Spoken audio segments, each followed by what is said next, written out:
Hey everyone, and thanks for stopping by to this video. In front of me I have the Pokemon Scale World Kanto region Professor Oak. It's a Japanese figurine set. It's for web exclusive in Japan, so it comes in this brown shipper box. So I'm going to take it out of the box, see what the inside packaging is like, and then see what the figures are like themselves. And I'll talk a bit more about the figures too, and what this whole set has going for it. Let's get this thing open. Okay, so here is the brown shipper box out, and there's the actual packaging inside. It's still a big box, so the front of the packaging just has little pictures of the figurines down there. You can kind of see it over here. There's just grass at the further bottom, and then Pokemon Scale World in Japanese. So pretty simple logo packaging for the most part. The top, let's go with the side. Hopefully I can fit this in. Has pictures of the figures. So these are of Charizard, Blastoise and Venusaur, and I guess how the parts or bits fits together on this figure. And then we've got some Japanese text, which is usual kind of warnings, help, customer service sort of things. And this is actually now containing the starters. You have to get these in a different set. This is a limited edition set, so it contains Professor Oak and then the 30 evolutions of the Kanto starters. Bottom is nothing special. And then here you've got the entire set so far of the first expansion, if you want to call it that. So these are sold separately, these ones. I believe Arcanine and Blue are sold as a set, which is very cool. I've missed out on the pre-orders for the other ones, sadly, so I'm going to have to pay a little bit more for those. But yeah, these look pretty good so far. And then finally on the other side is what Professor Oak and then the Kanto region starters in their evolved forms looks like. So let's get this thing open. Okay, so inside that box are more boxes. So you get 1, 2, 3, 4 boxes and a piece of candy. I'm not going to eat this candy. I'm going to put that aside. So let's just get these boxes open one by one. So let's go with this one first. So like I said, or like you saw on the packaging, these things are going to be in some small parts. So this is Blastoise from what I can see in the packaging. So I guess here is the cannons that you got attached separately, and the figure itself, which is in a bag. So I'm going to put these to the side. I'm going to open them all like so, and then I'll tear them open and then show them more clearly. This one, I'm not sure who this is going to be. This is the base with Professor Oak. The bench, let's call it the bench even. So here you go, you've got Professor Oak right there, and then the bench and the legs, and I think it stands for some grass pieces. So let's put that aside, put the box aside. In this one I believe we're going to have Venusaur, and it looks like I'm right. So Venusaur comes in a separate bag with the flower bit that you need to piece together, and I'll hopefully do that soon. And then you got Venusaur in a bag similar to Blastoise. This is in Japanese, so I'm not sure what it says. Probably just says don't suffocate on the bubble wrap. Let's put this cardboard box aside. And finally, we're going to have Charizard. So just to say, Charizard, Venusaur and Blastoise are available separately, but if you want Professor Oak and the bench with the Pokeballs, you need to get this set, which is a web exclusive. So yes, you can still get the starters separately. So here's Charizard, and his wings are not attached. So we saw this on the box, so that kind of gives us a clue what we have to do. So I'm going to do that right now. Let's open everything and then set them all up instead of wasting time with unwrapping things on the camera. So let's do that, and I'll come back once they've all been nicely laid out. And here they are, all out of their final boxes and displayed for your leisure. Now I'll go through the parts first. There's not a lot to go through, and then I'll go through the figures, speak about them and how to assemble them very briefly. But yeah, from first inspection, they don't look too bad. There are a few issues that I do want to talk about in terms of paint and things like that, but generally we'll go through them one by one. But first, you can kind of see what this sort of new set of figures is supposed to be all about. So the name says it all, Pokemon Scale World. So these are supposed to be where the humans and the Pokemon are in scale with one another, so 120 scale. So Charizard, for most people, I guess already know, or fans should know, is around 5'7", and then that's pretty much an average height, or just below average height for a regular dude in our world anyway. So let's take Professor Oak around that height. So it kind of scales up, if you like, and then they kind of goes bigger and bigger. So let's see if they ever get to do Wailord. and Groudon and things like that, and Rayquaza, and see what kind of scale they're going to be in, because those will probably be the biggest ones. But I'm very curious to see how they will measure up versus this set so far. So just quickly then, so you get 3 tufts of grass. These are probably more useful if you have the first stage of the Kanto starters, so Charmander, Squirtle, and Bulbasaur, which you can buy separately. I don't know if those come with grass pieces themselves, but in this set there's grass pieces. Then you get these extra bits. So this is for Professor Oak, and you can attach this to his feet. It's a bit of a tight squeeze, but if you need extra stability and support, but as you can see, he stands pretty well on his own, so I don't think this is a necessary piece anyway, and it kind of makes the whole figure look a little bit less appealing with that piece. Similarly for Charizard, he has a bit that he can lean on. This actually propped him up just a little margin from the ground, so he's actually hovering, whereas right now I've got him kind of tiptoeing on his claws, but I'll show you that when I go and focus on Charizard itself. So let's move the tufts of grass out of the way and then get to the bench. So the bench is just a regular 4-leg bench, and you can see the Pokeballs that are already on there, and that would have been Charmander, Squirtle, and Bulbasaur. They don't move, you can't take them off, anything like that. It's just the legs that already came disassembled, and you just got to plug them in. Very, very simple thing to do. So I'm going to put the bench out of the way as well now, and then let's quickly go through Professor Oak. So Professor Oak should be recognizable to the older fans and even newer fans, because he's a very popular character in the animation as well. So this design is based on the original watercolor game artwork, so he has the same color shirt and then trousers, and it's very similar shoes too. Maybe not the exact same color shoes, but you know, some differences are going to be there. But actually the bookmark kind of colors do match, I believe, with the game artwork, same with the little pen in his pocket too. Overall, it's not a bad looking figure. I do think it could be a little bit cleaner in terms of the way it's finished, and in terms of paint too. I just think it's a little bit rough, and just could have been a bit more care to detail going on, and a little bit sanded down on the seams and things like that. But it's not awful, just could be better in my opinion, especially because I'm kind of factoring into the cost or the amount of this set, because it was web exclusive, therefore it cost a little bit extra as well. And then overall, yeah, it's Professor Oak as you know him, including the side swept hair. So I'm going to put him aside, and then I'm going to go onto the Pokemon. So first, I'm going to go through Charizard. Okay, so here's Charizard. Charizard is very familiar to most of us, and we can tell this is Charizard. He's got a decent orange color palette to him, and the same sort of teal green or dark green going on underneath. But there are a few issues that I do want to talk about. So one of them is the jaw here. You can see the seam quite clearly, and I don't really like that kind of look. And I guess maybe I expected these to be a bit more like the gem statues rather than glorified Gashapon figures.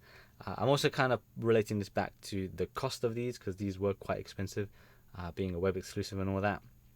And then similarly for the arms, I just kind of wanted a cleaner look to this figure. Same for some of the others, but definitely here you can see Charizard's like lower jaw is just too separate for my liking. He has an issue with paint, a bit of a sloppy paint. There's like a touch-up happened there, but a really, really bad touch-up. So it's probably something that someone else could do much better. I could give it a shot, but I'm just not going to at this point. So that's a bit disappointing. And his tail, flame tail, could be a bit better. I've seen better on the SH Figure Arts and D Arts Charizard figures, but hey ho. His wings, you know, they didn't come assembled, so I'll just show you those. This is how you take them out. Very simple, and they're marked L and R, and then they're shaped too, so you can't put the other one wing on the wrong side. And that happens is similar for Venusaur and Blastoise too, which is a good thing. It makes putting things together quite easy. But this is Charizard. In general, he looks okay. You can recognize him. You know, his eyes look decent too.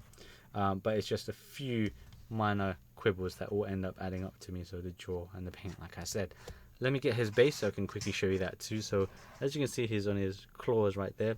Over time, or depending on if you've got a hard surface or a rough surface, you don't want to leave him like that too long or drag him, because then his claws will get ruined. So if you want him actually floating in the air a little bit, just prop him up on the base, and you can see he floats just a wee bit more. It's a very, very tiny amount, but it's a tiny bit more.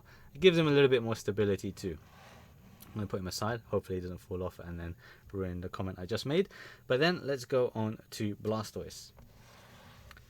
So here's Blastoise, and again, very recognizable. Straight away you can tell who it's supposed to be, but similar issues to Charizard in the paint. So you can see a little bit of scuff on his snout.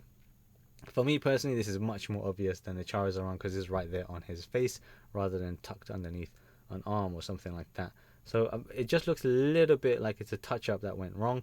And then similarly, his arms also look like they've been touched up, or they've just been they got a little bit dirty somewhere. So I might take a damp cloth and try and clean it up a bit. But it's a little bit disappointing to pay any amount for your figures, and they kind of turn out to be a little bit dirty looking. So I personally feel the paint should be a lot better. I've seen better paint from Bandai stuff in general, so this is kind of a little bit surprising. Now his belly does look good, and the back of his shell is also pretty much perfect. I don't have really a lot or any negative thing to say about the back of his shell. It's mainly all down to the snout and then the dirty bits on his arms. His cannons are separate as well, so you just got to put them in. Similar to Charizard, they are left and right, so you just got to line them up with the right sort of position. They're marked as well, and that's that. He does not need any support to stand up. He stands up perfectly on his own, and he looks good for the most part too. Again, you're only really going to see these issues I'm calling out when you look at him very closely.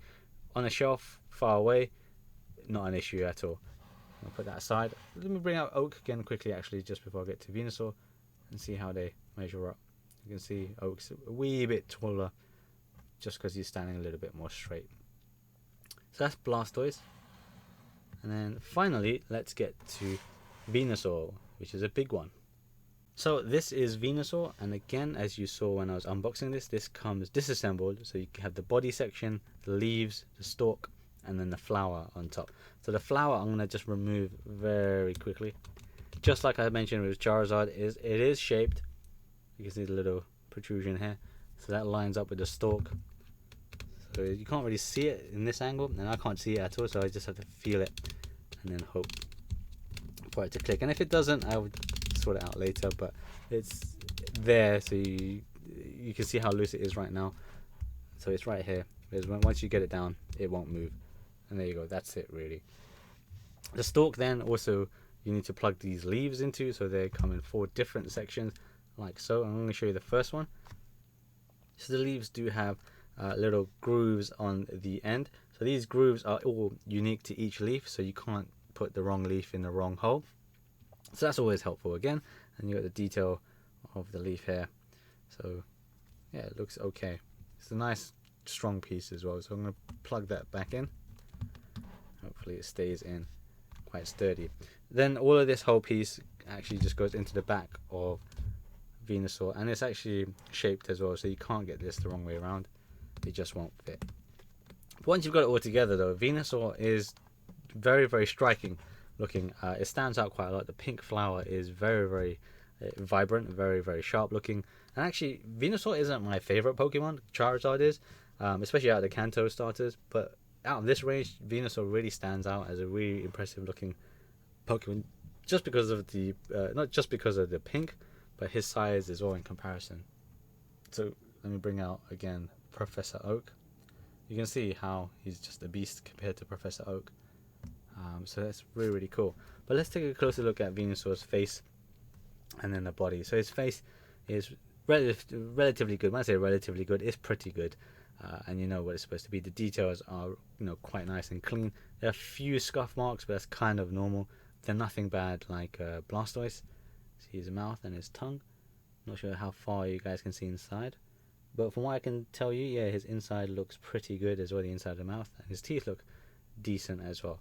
Similar to Charizard though, he has this whole seam issue because the bottom of the body is completely separate, and then I guess kind of attached afterwards. And I just think that could have been done a little bit better, because it just would have finished everything off really, really nicely, rather than make things look a bit more like glorified Gashapons. So yeah, I just think that could have been better. You can see the little bubbles for his skin texture have been sculpted and molded too, so that's really good attention to detail. But overall, Venusaur is pretty impressive. His claws are nice and clean too. So yeah, this is a nice Venusaur. I think I didn't push down too hard on that, but no matter. So yeah, Venusaur is probably my favorite one out of these 3, but this covers the whole set right now, well, this limited edition set, because actually this figure set is brand new. So scale word, as I mentioned, is to have all the Pokemon in a uniform scale, so all scaling with one another. So this is the Professor Oak set from the Namco Bandai web store. You can get all three, Charizard, Blastoise and Venusaur, as individual buys. They should be easy to get still right now. But if you do want Professor Oak, then you do need to buy this set. But I think it's actually sold out on most third-party websites, so you're going to end up paying a lot more for this.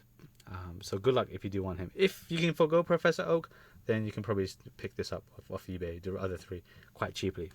Now this is a new set, so I've only bought this one. I haven't decided, and I'm probably leaning towards not getting the other sets. Depends on what the characters are. So we've got Red, that's also released with the Stage 1 and Stage 2 of the Kanto forms, plus additional Pokemon like Pikachu and things like that, and EV2. And then you got Blue and Arcanine coming out, Giovanni and Mewtwo. I think it's Giovanni Mewtwo, or Giovanni and Nido King or Nido Queen.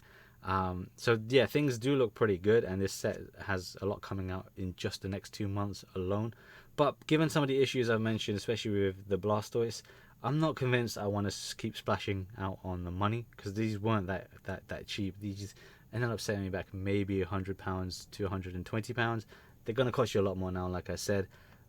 So that's a real bummer, I think. I was kind of expecting a more, again, gem-like, statue-like, really high quality sort of finish to these figures, but for me, my personal opinion is that these are a little bit more upgrades of Gashapons, glorified Gashapons, if you like. So they are better for sure, and definitely bigger, but they, in terms of quality, they could be even better. So I'm a bit disappointed in them, a little bit disappointed. I still enjoy them. I still think they look pretty cool, and I'll probably keep them in my collection for a good while yet.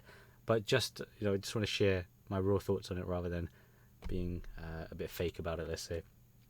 But yeah, if you do want it and you want to pay the exorbitant price, check eBay or Nipponya-san or Nin Games, and they will also have the other sets coming out later on, which is, like I said, loads coming out.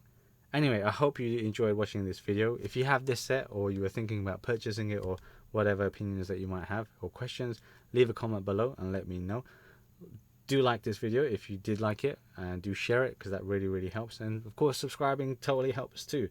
Check out my channel for other Pokemon videos. I've got other videos on Pokeballs and other Pokemon figures too, and non-Pokemon stuff. So if you did like this, then you may like the other stuff too. And maybe if you want to leave me a suggestion on what else to check out. I buy everything with my own money, so I may not check out everything.